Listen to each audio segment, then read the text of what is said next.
فرعون نے اپنے گرد کے سرداروں سے کہا کہ یہ تو ایک ماہر جادوگر ہے، چاہتا ہے کہ تم کو اپنے جادو کے زور سے تمہارے ملک سے نکال دے، تو تمہاری کیا رائے ہے؟ انہوں نے کہا کہ اس کو اور اس کے بھائی کو کچھ مہلت دیجئے اور شہروں میں نقیب بھیج دیجئے کہ سب ماہر جادوگروں کو جمع کر کے آپ کے پاس لے آئیں۔ آخر جادوگر ایک مقررہ دن کی میعاد پر جمع ہو گئے اور لوگوں سے کہہ دیا گیا کہ تم سب کو اکٹھے ہو جانا چاہیے تاکہ اگر جادوگر غالب رہیں تو ہم ان کے پیرو ہو جائیں۔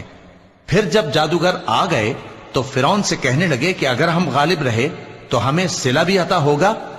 فرعون نے کہا ہاں، اور تب تم مقربوں میں بھی داخل کر لیے جاؤ گے۔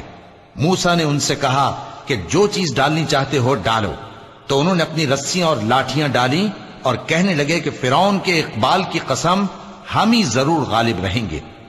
پھر موسیٰ نے اپنی لاٹھی ڈالی تو وہ ان چیزوں کو جو جادوگروں نے بنائی تھیں نگلنے لگی۔